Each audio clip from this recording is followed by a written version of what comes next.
Hey, this is Pam Perry. Thank you for joining Get Out There and Get Known podcast today. So today I'm going to be talking with a PR colleague, Liz H. Kelly, and we're going to be talking a little bit about book awards. And this will probably be good for authors and speakers as well of how to get out there and get known. So right after this, I'm going to bring up Liz Kelly.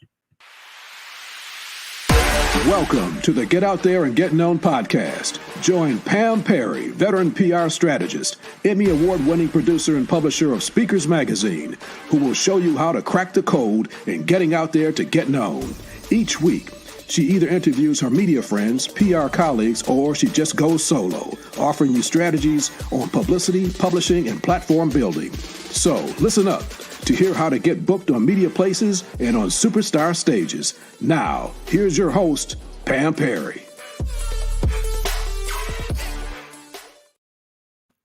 All right, we have Liz Kelly with us. Welcome, Liz. How are you?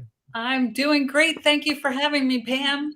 Oh, thank you. Thanks for coming. So, as you hear, that I interview either my media guests or PR colleagues. So, you are a PR colleague that has a book dropping at the end of this month called 8-Second PR. So, give us a little bit of background about what is 8-Second PR and what is that really all about? Like, okay, can you really do PR in 8 seconds? Or give us a heads up about what that's about. Oh, well, thank you for asking and thank you for having me. 8-Second PR was created because the average attention span of an adult is 8 seconds. And so the hardest thing is to be clear, concise, and compelling when you're pitching the medias. And the whole book is really a how-to. It's kind of a PR for dummies, but it's a modern PR for dummies because I checked PR for dummies. That book was published in 2006. And there are so many things that have happened since 2006. It's a great title. I love it. This is the new PR for dummies. I love it. I love it because from 2006 to now, so many different things are different in terms of PR. When I started doing PR 20 years ago in my company, and I've been doing PR before that, 10 years before that, the internet was a whole not a thing. So it's become a game changer today. So give us a little bit about your background. You said 2006, obviously we're in business doing PR during that time. So tell us a little bit about your background and what led up to really doing the things that you're doing now. Sure. Well, in 2006, I actually had launched a dating book. It was called Smart Man Hunting. It was kind of like make your maid hunt like a job. And I had these funny man codes in the book for the different personality types, things from all sports fanatic to bachelor available and dysfunctional guy with issues, which is everybody. But anyway, I had a lot of fun and learned so much going to PR and marketing seminars that down the road in 2008, I decided to open my own PR agency and do it for other people. So I started Goody PR. And the first year, I actually did all my work pretty much for free because I had no portfolio. My only portfolio was doing my own PR, and I needed case studies and examples. And so I really lucked out. I spent $5,000 to go to a Rich Dad conference in Arizona and met the team from Rich Dad Hawaii who invited me to do PR for them. And I got to go on every TV station in Hawaii. That was really tough to go to Hawaii. Yes, I know. I'm just thinking about that being in the wintertime right now. Okay. Yeah, exactly. And then so the people in the corporate headquarters in Scottsdale were saying, who is that person that's getting all this publicity? And so then I worked on Kim Kiyosaki's Financial Education for Women conference, also in Hawaii. And somebody on that committee then hired me. And it's now, what is that, 13 years ago. And that person is still my client. Wow. So that $5,000 investment got me a client for 13 years. See, people do need to invest to learn. That is really, really key. I tell people, I said, there is some things that you can learn through osmosis, but you can really learn the most when you just show up. Those that go up, show up. So by going and investing, I have a program, Ready, Set, Go, Speak. You invest to learn so that you don't have to Google your way to success, but go and learn from someone who's a mentor where it can pay off in time. So I love that. I love that. So Liz, one of the main things when you're doing PR for people, when you are pitching them, what are some of the things? And I see you have an affinity for books, so I do too. That was literary publicist is like my main thing. I love doing books. So what are the main things, or I guess you say the formula that when they're doing, and someone's doing their own PR that they need to have, like the 3 steps to the formula. One, especially if Sure. they have a book, what are the things that they need to be aware of, or what they need to have first, second, and third? Great question. Well, the 8-second PR book actually has 8 steps, but I'll give you the top 3. Okay. So step 1 is developing a wow story. And Mm-hmm. that is so important that we spend 30 pages in the book talking about how you develop your story. And everybody has a story, but it's finding those golden nuggets that then turn into step 2, we'll say, is developing your media hooks. What are you going to pitch the media? Mm-hmm. And how are you going to stand out and be different? You can't be like every, say, leadership author. You have to have something unique. Mm-hmm. So, for example, I had a client who had a leadership book, and it was called Be a Jedi Leader, Not a Boss. Great title. I love it. And inside, I found the PR gold, and that was he had a whole system on how to hire based on behaviors versus a resume. So hire Mm. based on behaviors versus a resume is what caught the attention of a reporter from Fast Company and got him a column just about his system Mm. and this unique way to hire. And we tied it to the great resignation trend, which is going on right now with all these Exactly. millions of people quitting their jobs during the pandemic. So if Mhm. you can tie your media hook as something unique to something in the headlines, then you will get more media. And then step 3, I'm summarizing, is it's all about the follow-up and the delivery. And so many people think, oh, they're on TV, it just magically happened. No, So it's no, been like, no, "We have no. a magic wand." No, woo, woo, woo, Yeah, no, right? not happen like that. I've had situations like I had a client on the Today Show that was 10 months of follow-up. The story got booked and then it got canceled at the last minute. And then I was able to turn it around with a slightly different media hook and get them Okay, on 2 months later.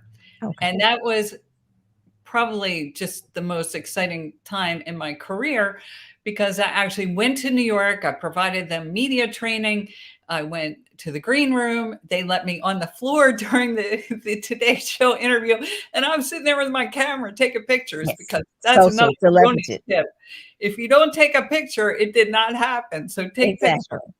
That is it. The people have to know how to leverage the PR once they get it. Once they actually they're showing the process of them on the way in the green room, on the set, sound bites from that, screenshots, maybe even from the thing, from the page. I mean, it's just a whole nother way of doing PR.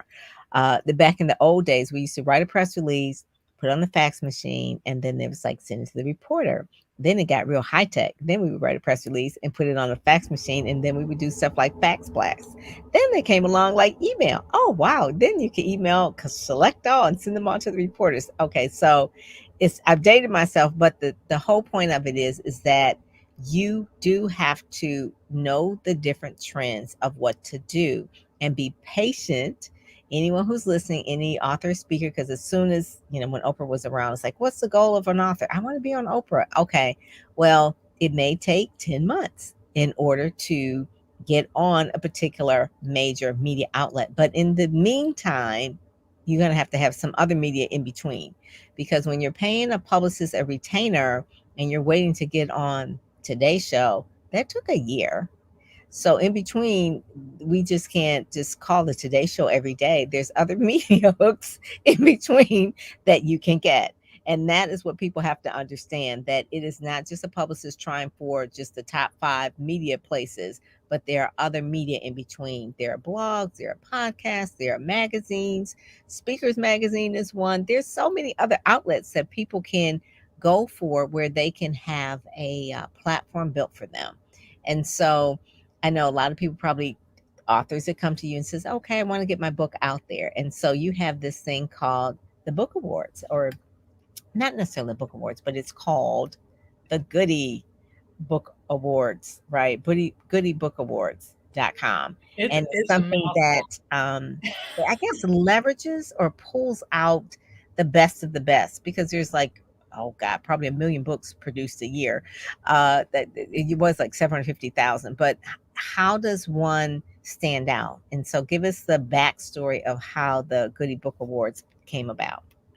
Absolutely. Well, it's called the Goody Business Book Awards, and I know it's a mouthful, but I wanted to get in Goody to be unique because our PR agency is called Goody PR, and it's all about magnifying good. And then we also want a business in there because most of the clients that we work with are business book authors. And the Goody Business Book Awards actually has 50 categories. And the reason why we did it that way is because it's really any book that is making a difference through words.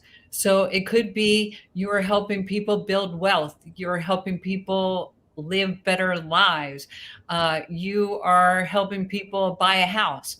Whatever it is, you're improving people's lives, and that's when you want to nominate it to a Goody Business Book Award.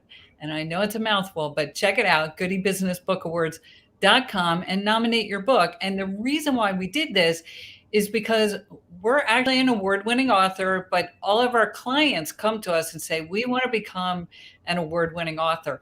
And so we did extensive research to try to find good business book awards. And we had a really hard time finding high quality awards. Ah, And one of the ones that we looked at, I'm not going to name, but the website looks like it's 20 or 30 years old. So we updated the branding with it's a hot air balloon, and our tagline is uplifting author I love voices, it. so that you can reach millions of people. Because going back to your point about the number of books that are published, I've heard so many different statistics. I've heard that 4 million books were published alone in the year of 2019. I've also heard 4,600 books are published a day in the United States. So, whatever the number is, a book award can help you stand out by having that book award seal on the book. And then there's so many other things you can do to promote that you are an award winning author. I love it. So when someone says, and this is kind of shop talk. So when someone says that they are a best-selling author or an award-winning author, in terms of media attention, which one, have you done any research, which one would have the best appeal to a producer or an editor? A best-selling author or an award-winning author? That is a great question. And I think it probably is award winning author is probably the answer, Yes. because 'Cause best selling is really easy right now on Amazon. exactly. You could do a free book Yes. promo, which I recommend to my clients, and you give away your ebook for free for 2 or 3 days, and then your rank goes up to best-selling author. And the way Yes. Amazon does it is if you're in the top 100, you're a best-selling author. And if you're giving away your book for free, it's pretty easy to get in that top 100. So I would say the Exactly. award-winning author has more clout. It is. It is. And so right now, people can apply for 2022, and the deadline is in September. So they have, if the book is published anytime in 2021, the book is eligible, and then they can apply for the Goody Business Book Awards.com. Going to the site by and I just say this with anybody, there are awards, and sometimes awards are given, and it's just surprised, like, oh my God, I got the award. But most time people are applying for those awards. Okay, so don't be shy about not finding awards and nominating yourself for awards. So I've had a client, her first book, Judge Leanya Lloyd, She her book is Your Honor, Former Judge, and she's a twin.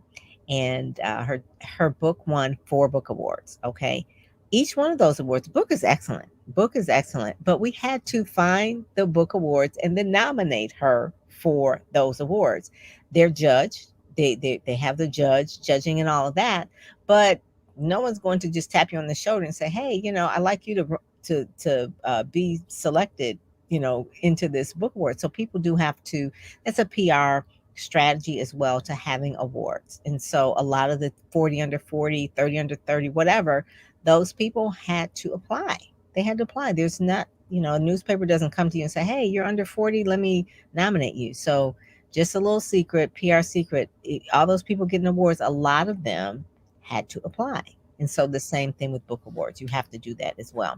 Um, the one to make sure too that we talk, I didn't put this up here, Liz, 8secondpr.com, and that I want to make sure that people got that. It is like the DIY for PR. And do you find that the difference between there's a done for you DIY and then done with you PR, which do you think people, in terms of different levels, when should they do hire publicists and when should they do it themselves, or maybe they have a coaching program or whatever? Because I teach people how to do it themselves, and then sometimes they go like, "Whew, this is just too much." It's like, I want to just hire you to do it. So give me an example of when someone says, I published a book brand new, I need to hire a publicist, or I published a book brand new, I really need someone to show me how to do it myself. Excellent question. I think the best experience or the best approach is if you are a brand new author and you have never published a book, you should really hire a publicist to help you in the beginning. You don't have to if you have a lot of gumption and you're okay with being told no all the time, because there's a lot of rejection in being a PR person or a publicist or promoting your own book. But when I started, I hired 2 publicists. I took money out of my IRA as an investment because I really wanted to learn. And then once I got more confident and I went to seminars, I went to Mark Victor Hansen. He's the Chicken Soup for the Soul Mm-hmm. co-author with Jack Canfield. And together they had something called Mega Book Marketing. Mm-hmm. Went to that twice. I Wow. I put ads in the RTIR magazine, Radio Television Interview Report, which is run by Bill and Steve Harrison. So there Mm-hmm. were so many things I did to invest to get started. And then when you get more confident, then you can do it on your own. Right. However, I will add that I about fell out of my chair because I had somebody ask to interview me on their podcast. And it turns out they had used 8-Second PR, the first edition that's out now, and second edition will be out at the end of January 2022. But anyway, she used the first edition because she said she could not afford to hire me as a publicist. And I said, well, read my book and follow the steps. And she did. And she got an interview on Fox 11 Los Angeles. And it took her 2 months. And Wow. the reporter was asking her, well, what's the media hook? And she was like, let's go to the chapter in 8-Second PR and find the media hook. And what do they mean? And she also hired a camera person to come take video of her health seminars. She was giving Mm-hmm. health seminars for free So because she had B-roll. yeah, Mm-hmm. Fox 11 said we can't send a camera person. We don't have enough people. And so she said, okay, I'm going to go to Liz's book. I'm going to provide the B-roll. I'm going to provide the images. And so it was a great story. And I know she was so happy. She just wanted to tell me. And then she had $40,000 in calculated publicity value. And that's based on a Nielsen media report, which I can explain. And then she said she sold $10,000 in product as a result. Wow. So that's a great example that I'm going to be highlighting in the second edition, because I know it works. It's just, do you have the patience and the persistence and not being desperate? That's what I say. You got to be patient and persistent and never desperate when you're dealing with the media. And not only that, it's the main thing too that you want to make sure that you are um, taking the time where you're actually taking the time to do the work. So one of the things that you said, you went to a couple of seminars, you read some books, you spent a lot of time uh, doing the people can coach you, people can share with you, people can teach you, but you have to do the work. And so one of the things when you said, well, she couldn't afford to hire you, but she read the book. And I find that a lot of times with anything, if I wanted to learn how to podcast, I can just go out here and wing it, or I can have someone help me with that part of it. And so if they are going to show me, then you have to do it. And I just say that with anything, how to write a press release properly, how to put together your media kit, how to, put together your angles, your hooks, how to find the media, all of those things the publicist has that they can teach, they can share. Liz has it in her book, but you do have to follow the directions. You do have to follow the recipe. And once you have the recipe, you can do it yourself. But if you are strapped for time, but you have the money, I say you have to invest in one thing. You either invest in time or invest in money. If you don't have the money, then you invest the time. If you have the time, I mean, if you have the money but not the time, then you have to hire a publicist. So I always tell that to people. I says it's one of those things where it's not going to happen. It's not going to be a magic wand where it's like, oh, well, Liz knows the people at Today Show or Pam knows the people at CNN. Yeah, we do, but we're not going to always offer up our clients immediately to especially if they have no media training, to the major outlets. And the fallacy is that if I get to the major media first, then I'll become well known. But the major media outlets really want you to have a little bit more cachet, a little bit more branding, a little bit more platform before they put you on to their media outlet, put them in their media outlet. So I says you start slow, you work your way up, get more confident, move out, share those, leverage those. I would say media begets media, and then you can have the big hits. But just know that once you have the big hit, the other part of it, if you're going to sell $10,000 worth of products, that you do have that part of your system put together. The worst thing you want to do is go on something like a Good Morning America or Today Show, and everybody starts hitting your website and your website crashes. That's then now we got to do crisis management because you weren't ready for the big hit. So, Liz, have you ever had that happen? I guess you say any PR story where it was like they should have been more ready because we're not the business coach. We're just helping them with the publicity. So, is there ever been a time where the client actually went out and you got them the PR, but then it didn't convert for them because they weren't ready with the business side of it or the systems or the structure? That is a great question. I can't think of somebody that wasn't ready because most of my clients do have a website and they're ready. But I did have a client on the Today Show, and the producers kept saying, "Are you ready? Are you ready?"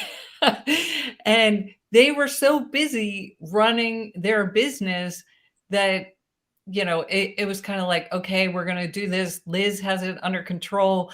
They're going to show up, and then we're going to go to New York, and everything's going to be great. And then it just exploded. And honestly, they've had a waiting list ever since, and it's been great. Their name is Warriors with an S, warriorsheart.com. They're the first and only private addiction center for military, veterans, and first responders only, so that they can heal with their peers. It's Um, really a beautiful story, and they had a former Green Beret who went through their program, said it, quote, saved his life. And we had the Green Beret guy and then the clinical director on together mhm. telling this story. And he overcame a 17-year opiate addiction. And it was so authentic and so moving. And they gave them 7.5 minutes, which is like unheard of. Right, right. So it was off the charts, and so I think they're still catching up, but they also have a lot of word of mouth marketing. So it wasn't just that interview, and they have incredible people and an incredible mission. So they just have to scale. That's all. That's one of the things. Maybe they franchise or something like that. So part of it I find over the years is that when people get really good PR and then their business starts to explode, it's like not only do they have to hire like a publicist or a PR coach, but they also have to have like a business coach as well because they're scaling, they're growing, and it's really a part of the business where it's like, okay, well, we handle the marketing part, but you also need someone for operations or you need someone for digital. A lot of people come to me and says, well, can you help me with my website? There's people that are expertise in every single part. And I always say, be wary of people that say they can do everything for you because they can't. There's someone that really knows digital marketing. There's someone who knows how to do media buying. There's someone who knows how to do um, paid advertising for you in terms of digital. There's publicists. I mean, so no one can do everything or be an expert in everything. They probably know a little bit of it. So I always tell people, I say, so, at this point, I think you probably need like a really good business coach to help you scale, or you probably, and that's one of the things about me. It's like, what is it that you need probably next? Because you're growing and you're growing and you're doing that kind of thing. So I really, really like the fact that you have this book, 8-Second PR. This is really cool. They're 8secondpr.com where people can learn how to do it themselves because at this point, not only can they do it themselves, but they also know the value of what we do as publicists. So when they read it and it's like, oh, it looks like it's magic, but it's really not. It's a science, but it's not rocket science. I think I can do it. Or it's like I don't have the time, so I probably need to hire someone.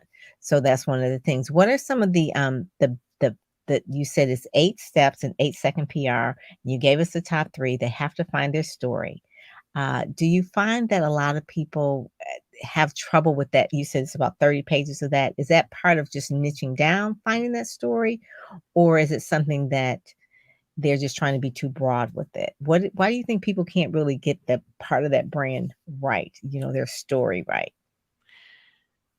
That's a really good question. I think the thing that I've found, I'm working with a client right now. I'm not going to name them because I never say anything negative about clients, but it's a new client. The new clients are always the hardest because you're trying to figure out that story, and they have a really incredible career.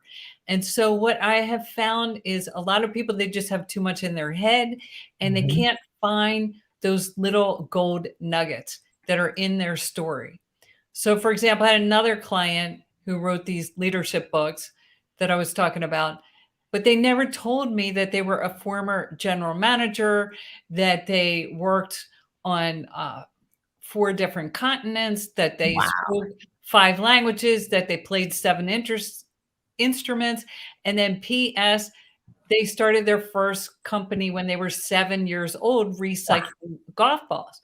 Now, these are all important nuggets, and the way we found that out, which is really interesting, and I need to remember to tell all my clients to tell me this, is one of the podcast hosts asked for fun facts. They said, "Can you tell me fun facts about this person?" And that pulled it out.